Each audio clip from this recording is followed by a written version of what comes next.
Olá pessoal, aqui é Cleiton Bosch, cirurgião plástico, e começamos agora nosso Pod Plástica para você que tem dúvidas sobre cirurgia plástica. E aqui o assunto de hoje é sobre anestesia. Mas antes eu vou pedir para vocês nos seguirem na nossa rede social, o @CleitonBosch. E o assunto hoje eu começo com os nossos anestesistas da nossa equipe. E uma das dúvidas sempre frequentes é sobre a formação. O anestesista é médico? Então eu queria que os nossos colegas eles se apresentassem falando um pouquinho do currículo deles e a história deles na anestesia. Bom dia pessoal, meu nome é Nichelson, eu sou anestesista, eu trabalho já na equipe do Dr. Cleiton há cerca de 10 anos, né? Por aí. E o anestesista é médico, sim. Minha formação foi na Universidade de Pernambuco e a minha formação em anestesiologia foi na Universidade de Salvador, a Universidade Federal de Salvador. Então, o anestesista é um profissional que é médico e faz uma residência médica, assim como qualquer outra especialidade médica. Quantos anos de formação, Nichelson? São 3 anos de formação em anestesiologia. Além da faculdade, não é isso? Além da faculdade, dos 6 anos de faculdade. É isso. Olá pessoal, bom dia. Meu nome é Ingrid, como alguns já devem conhecer. E eu também me formei pela Universidade de Pernambuco e fiz a residência médica no IMIP. E estou nessa área há mais ou menos aproximadamente 5 anos, inclusive na equipe do Dr. Cleiton. É interessante que são os 3 formados pela mesma universidade, né? Exato. Eu já conheço o Nichelson há muito tempo na faculdade, a gente já fez uma amizade muito grande, porque um amigo em comum, cirurgião plástico, o Dr. Kleber Albuquerque, cirurgião vascular. E no decorrer da nossa profissão, Nichelson trouxe para a equipe essa menina fantástica que é a Ingrid. Eu lembro muito bem, no primeiro dia eu a vi, eu olhei assim, menina nova, mas passou uma segurança tão grande, a anestesia foi perfeita, assim, você viu que ela entendia do que estava fazendo. Então eles fazem parte da nossa equipe, eu sou muito feliz com eles. E aí, continuando um pouquinho agora, a gente selecionou algumas perguntas que foram feitas por vocês durante a semana aí, que a gente soltou nas caixinhas de pergunta. E aí eu vou começar com o Nichelson fazendo uma pergunta aqui sobre queda de cabelo. É mito, é verdade? A anestesia faz cair o cabelo? A gente brinca muito. O anestesista já é careca. Então, o anestesista é careca. Aí então cai, é verdade. Mas isso é um mito, né? É um mito que as pessoas têm, que foi criado ao longo dos anos e que as pessoas acreditam que cai cabelo, mas não tem nenhum estudo que mostre isso, não tem nenhuma relação com queda de cabelo, nenhum tipo de anestesia. Então, esse mito foi criado e é bom que haja a pergunta para desconstruir isso daí. Na verdade, o que faz cair o cabelo é o trauma cirúrgico. Por quê? O corpo ele entende que tem um trauma e ele vai direcionar para cicatrizar aquele trauma. E aí ele delega toda a função reparadora para aquele local. Ele deixa órgãos menos nobres, como cabelo e unha, para segundo plano. Então, por isso que cai. É muito comum a paciente associar a anestesia, mas realmente é o trauma cirúrgico que leva a essa queda de cabelo. Continuando aqui, vou falar um pouquinho, vou perguntar agora aqui a Ingrid. Qual o melhor tipo de anestesia para uma cirurgia? Existe uma anestesia perfeita? Como é que você vê isso sobre o tipo de anestesia e o paciente? Na verdade, eu acho que não é o melhor tipo de anestesia. Seria a anestesia mais adequada para cada paciente e para cada tipo de cirurgia. E não só assim, a mais adequada. A gente sempre tem outras opções. Então, tem a primeira opção, que geralmente é aquela que vai deixar o paciente com menos dor, vai melhorar o pós-operatório. E caso não dê certo, tem as secundárias também que a gente pode tentar. Então, não existe um melhor para de todas. Tem que direcionar bem para o paciente certinho e para a cirurgia. Então você é personalizado, né? Aquele tipo de cirurgia, o tipo de paciente, se ele tem alguma comorbidade ou não. E geralmente vocês escolhem a cirurgia conversando com o paciente, né? Isso. E vocês fazem esse planejamento anestésico. Isso inclusive na consulta pré-operatória, a gente conversa com o paciente, vê todos os exames para decidir direitinho qual é o melhor tipo de anestesia. Não só com o paciente, como também com o cirurgião, né? Para alinhar o tempo de cirurgia, para saber quanto de anestésico a gente vai utilizar, como também a proporção. Uhum. Outra questão também que elas perguntam muito que é a ansiedade, né? O medo que tem na cirurgia e da anestesia.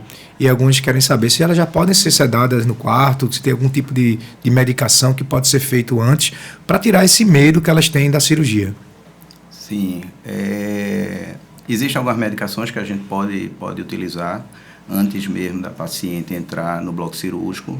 A gente faz uma visita pré-anestésica, o paciente geralmente ainda está no quarto, e naquele momento a gente já pode fazer as medicações que façam com que ela chegue mais tranquila, né, no bloco cirúrgico, sedada, muitas vezes com a sedação leve, mas que já dá bastante conforto para que ela entre no bloco cirúrgico já numa condição emocional bem melhor, geralmente bem mais confortável. São medicações orais, né? Sublinguais. Isso, justamente. Exato. Que a gente prescreve num quarto e depois manda para o bloco do paciente já sobre o efeito já. Justamente. Perfeito. Uma outra questão também foi muito perguntada é qual o efeito da anestesia na paciente, né? O que é que realmente ela faz na paciente?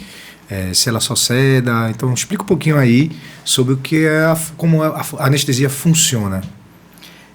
Aí depende do tipo de anestesia que a gente esteja falando, né? Existe uma anestesia geral.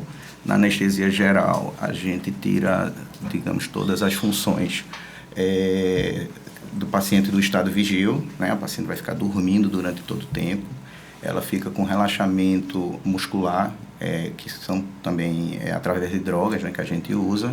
Fica respirando por aparelhos durante todo o procedimento cirúrgico.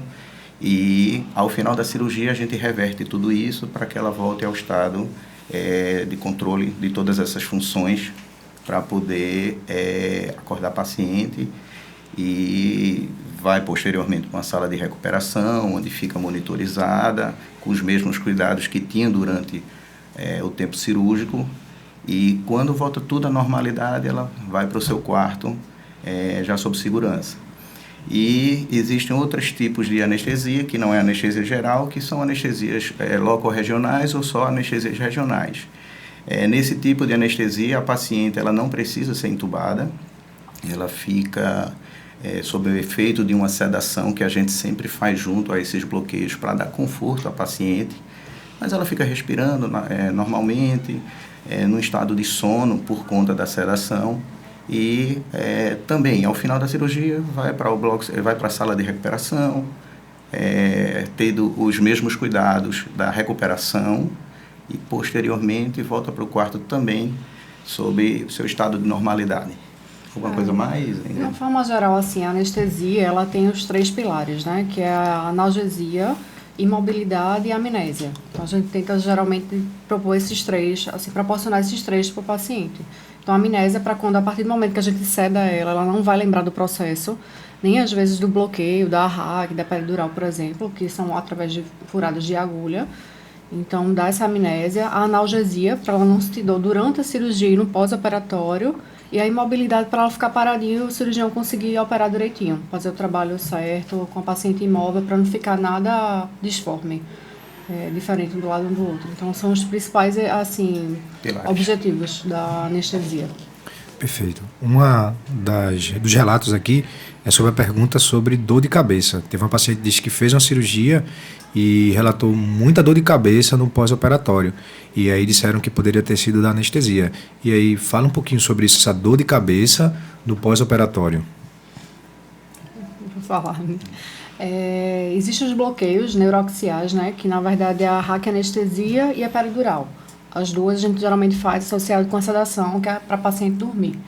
Então, principalmente a raquianestesia, que é onde a gente entra no canal medular. Então, às vezes, alguns pacientes, principalmente aquelas, acontece mais em cesáreas, gestantes, mas pacientes que têm um volume abdominal maior, por exemplo, a gente faz a raque e pode ser que por aquele buraquinho que a gente fez, não com a intenção da gente, mas haja algum extravasamento de líquido. Isso aí no pós-operatório, principalmente na primeira semana, pode causar uma dor de cabeça na paciente. Claro que a gente sempre dá todo o suporte, é um dos riscos desse tipo de anestesia, do bloqueio neuroaxial, mas aí a gente dá tudo a orientação, o apoio direitinho, para saber qual é o tratamento, tudo que se faz. Na peridural, que é outro tipo de bloqueio, a gente vai antes do canal medular. Mas pode, às vezes, existir esse risco também, através de passagem do catéter, que é quando a gente faz uma anestesia mais prolongada. E isso aí pode fazer, às vezes, que haja também esse extravasamento de líquido, quando raspa um pouquinho ali. E aí, a paciente pode ter também nesse mesmo período, até 7 dias no pós-operatório. Mas aí é claro que é tudo bem elucidado, a gente explica direitinho, faz o tratamento. Assim, existe, é um risco, né? Não deixa de ser um procedimento anestésico que leva a esse risco. Existe o risco, mas é muito, muito mais comum, né, na raquianestesia. A peridural é um procedimento que está menos relacionado à cefaleia pós-punção.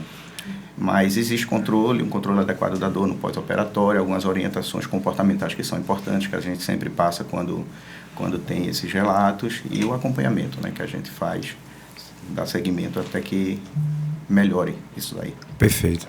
Uma outra dúvida aqui que elas falam também é em relação a esse medo, né, de se acabar a anestesia antes de acabar a cirurgia, se ela acordar no meio do procedimento e não conseguir se comunicar, elas ficam com medo de estar sentindo dor e não conseguir falar.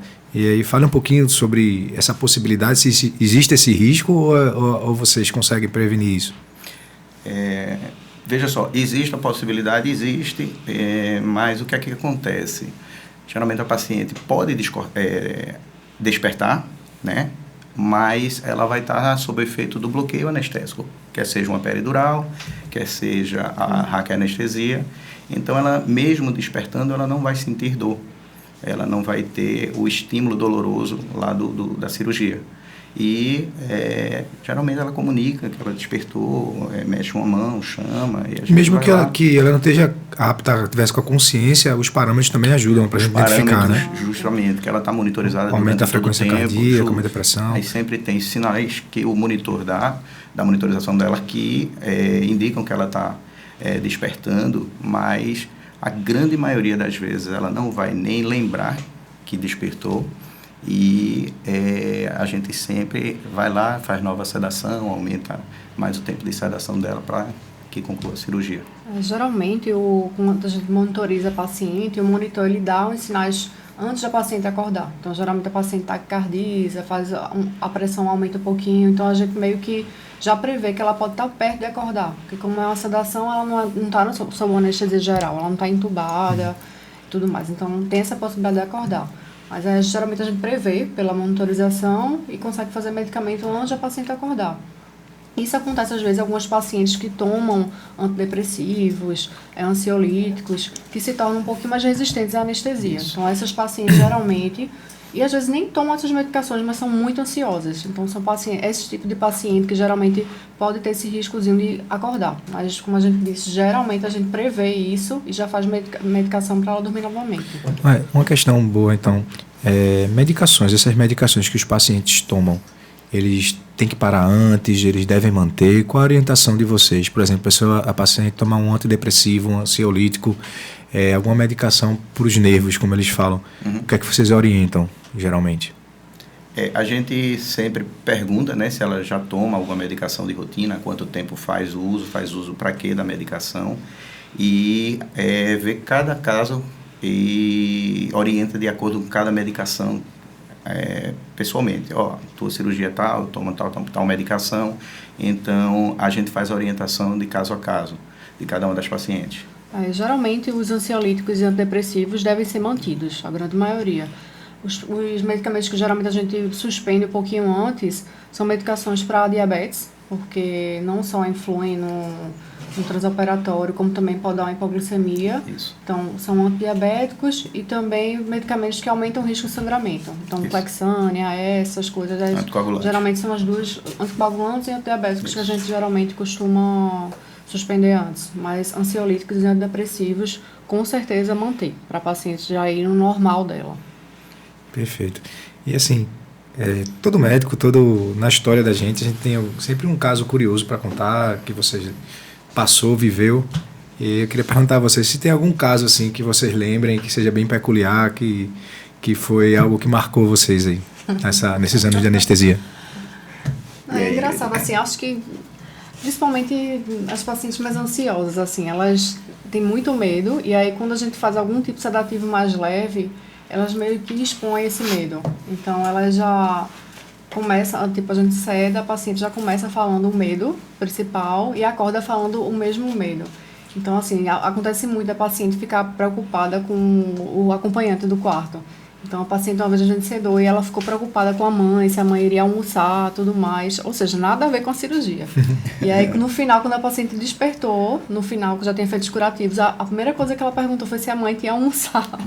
Então, assim, tem paciente que às vezes a preocupação está longe da cirurgia e a sedação expõe isso, né? Mais ou menos isso. Outra preocupação que eu vejo que é bem comum são das pacientes que são mães. Quando você começa a sedar os pacientes, aí dá aquele desbloqueio lá. Ela, doutor, olha, cuide de mim, porque eu tenho um filho para criar, tenho 2 filhos para criar. É muito comum isso acontecer. Então, a preocupação dela não é nem com a cirurgia em si, com a anestesia em si, mas a preocupação do mundo em que ela vive, das coisas que estão ali fora do bloco cirúrgico. É interessante isso. Então, eu gostaria muito de agradecer toda a interação das perguntas das pacientes, da disponibilidade de vocês dois, que são pessoas fantásticas, que a gente trabalha juntos já há um tempo. Como eu falei, Nichesso já é uma pessoa que eu conheço há muito mais tempo, mas Ingrid entrou nessa equipe trazendo toda a excelência da anestesia. Uma das coisas muito que a gente sempre fala, que a formação do anestesista ela melhorou muito, eles são muito bem preparados, são médicos de excelência e muito bem formados, e que a gente confia em entregar a nossa paciente para eles, para fazer essa anestesia, que é uma coisa que a gente tem que realmente escolher muito bem esses profissionais. Eu gostaria muito de agradecer e parabenizar a excelência que vocês entregam de procedimento da anestesia. E é isso, vocês novamente, vocês são fantásticos, muito bom ter vocês na nossa equipe. Então eu gostaria de agradecer as pacientes e as perguntas que vocês mandaram. Gostaria de agradecer a presença dos nossos anestesistas, que são pessoas fantásticas, altamente capacitadas, e foi um prazer dividir um pouquinho de vocês. Nosso primeiro vídeo para o podcast, e abrir com vocês foi a melhor escolha. Obrigada. Obrigado pelo espaço, obrigado pela oportunidade da gente poder passar um pouco, né, do que é o mundo da anestesia para as pacientes, para que tirem algumas dúvidas, para que elas se sintam mais seguras, né, principalmente.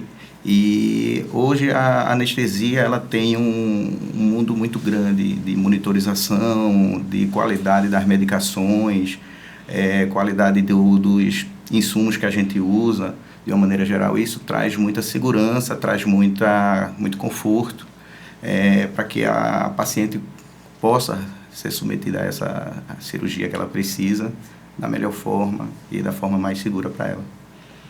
Eu agradeço aqui só dizendo que eu tenho o maior prazer de participar da equipe. Nesses 5 anos aí fui introduzida por Nichesso e espero muito mais. E assim, pedir sempre para que vocês mandem perguntas, que sempre que der a gente vai responder, né? Para tirar pelo menos esse medo, porque eu sei que a anestesia às vezes dá muito mais medo do que a cirurgia. Então tem paciente que chega muito ansioso com medo da anestesia. E aí, quanto mais a gente expor, mostrar como é normal, assim, como a gente lida com isso diariamente, acho que dá um pouquinho de conforto aos pacientes. Então, assim, continue sempre mandando perguntas e aí depois a gente marca mais podcasts. Foi o maior prazer. A gente finaliza aqui e lembrar para vocês sempre nos seguirem nas redes sociais, né, no Instagram, @CleitonBosch, e para vocês nos seguirem também no canal do YouTube, se inscreverem, ativarem o sininho, que a gente vai estar por aqui agora também, tá bom? Muito obrigado e um bom dia.